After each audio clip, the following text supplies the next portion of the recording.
teman-teman, perkenalkan saya Andi Mulherat. Pada kesempatan ini saya akan membahas terkait beberapa hal. Yang pertama yaitu tujuan tes tertulis, non-tes, dan juga psikomotorik. Nah, untuk tujuan tes tertulis sendiri yaitu untuk mendapatkan umpan balik terhadap hasil pengukuran dari suatu tes dalam proses pembelajaran bagi guru dan juga siswa. Nah, untuk non-tes sendiri yaitu untuk mengetahui kemampuan peserta didik dalam memahami pembelajaran yang didapatkan, dalam hal ini dalam segi kemampuan afektif peserta didik. Nah, untuk tujuan psikomotorik sendiri yaitu untuk mengukur kinerja baik saat proses pembelajaran ataupun yang telah dipelajari peserta didik, baik berupa sebuah skill yang dipraktekkan.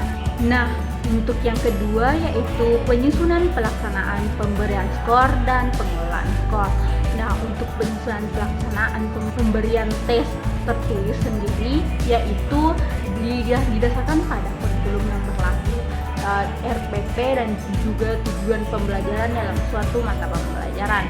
Nah, untuk pemberian skor yang menjadi sebuah proses pengubahan jawaban instrumen menjadi angka yang merupakan nilai kuantitatif dari suatu instrumen pembelajaran. Nah, dan untuk pengelolaan dan pelaksanaan skor pada non-tes dilakukan dengan yang pertama yaitu menentukan spesifikasi instrumen, menulis instrumen, menentukan skor instrumen, skala instrumen, menentukan sistem penskoran, menelaah instrumen, merakit instrumen, melakukan uji coba, menganalisis hasil uji coba, memperbaiki instrumen, dan melaksanakan pengukuran. Sedangkan untuk pengelolaan skor sendiri yaitu tergantung dengan skala yang digunakan, yaitu berupa skala Likert, skala Thurstone, dan juga beda sama ini. Nah, dan juga dalam sebuah pengelolaan skor tertulis dilakukan dalam menjadi dua, yaitu pengelolaan dan perubahan skor menjadi skor standar dan juga pengelolaan dan perubahan skor kontak.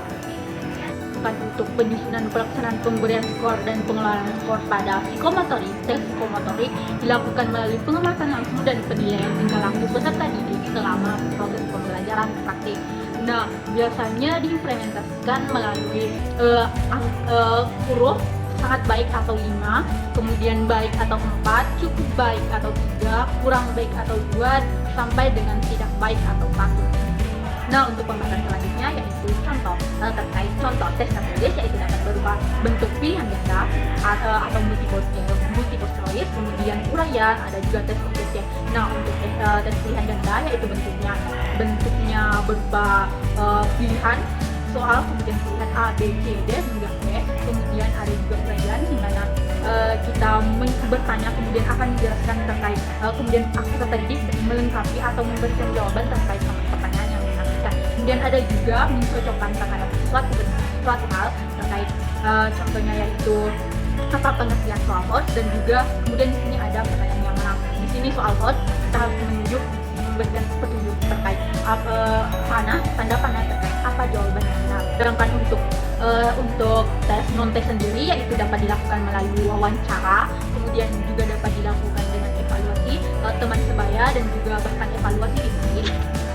Sedangkan untuk contoh tes psikomotorik yaitu dapat dilakukan melalui tes simulasi, yaitu dilakukan jika sebuah alat atau tidak ada atau fasilitas tidak tersedia, maka dapat dilakukan dengan simulasi. Itulah tadi penjelasan singkat dari saya, kurang lebihnya mohon dimaafkan. Terima kasih.